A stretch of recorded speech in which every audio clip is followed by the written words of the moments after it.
Sur le plan naturel, David était un jeune homme pourvu de grandes qualités et de dons. En effet, voilà ce que déclare la parole à son sujet. Voici, j'ai vu un fils d'Ishaï, Bethléemite, qui sait jouer. C'est aussi un homme fort et vaillant, un guerrier parlant bien et d'une belle figure, et l'Éternel est avec lui. 1 Samuel 16, 18. Cependant, bien que pourvu de toutes ces qualités, il était sans grande expérience. De plus, les valeurs naturelles, bien qu'elles aient leur valeur, ne peuvent aucunement être utiles à Dieu, à moins que le vase ne soit amené dans une réelle sujétion au Seigneur. Il est cependant intéressant de mentionner les réactions de David lorsqu'on voulut le revêtir des vêtements de Saül et de son épée. De même, sa déclaration au roi et sa décision, car un tel équipement aurait été incompatible avec l'onction qu'il avait reçue. Dieu avait son homme, et comme tel, les armes employées devaient permettre à Dieu de manifester sa puissance. Et nous savons comment, avec une seule pierre, David eut raison de Goliath. Ce qu'il convient de remarquer, c'est la panoplie qui se constitua pour ce combat. Outre son bâton de berger et sa fronde, son choix se porta également sur 5 pierres polies prises au torrent. C'est ce détail qui retiendra notre attention, car ces 5 pierres polies représentent 5 expériences fondamentales par lesquelles il dut passer durant les 8 à 10 années de sa vie errante.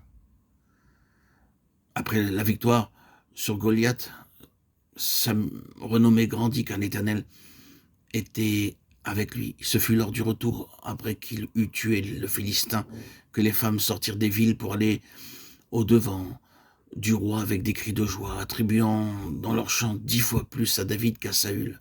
Saül a frappé ses 1000 et David ses 10 000. 1 Samuel 18, 7. Dès lors, Saül, dominé par un esprit de jalousie, devint son ennemi implacable et par 3 fois tenta de le tuer. Saül leva sa lance, disant en lui-même « Je frapperai David contre la paroi ». Mais David se détourna de lui 2 fois. 1 Samuel 18, 11.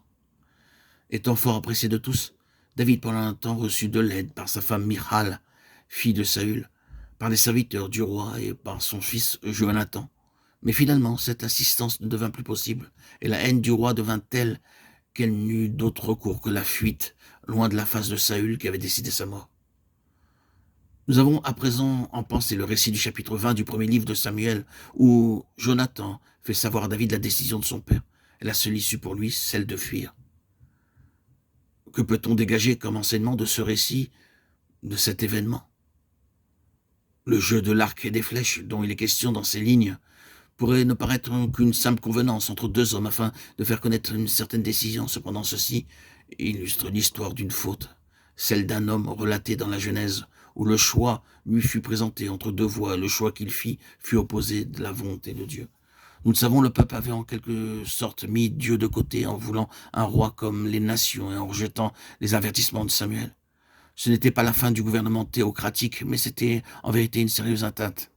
C'est ainsi que Saül, un homme sans maturité, fut établi sur l'héritage de Dieu, alors que l'homme, selon le cœur de Dieu, était pour un temps écarté.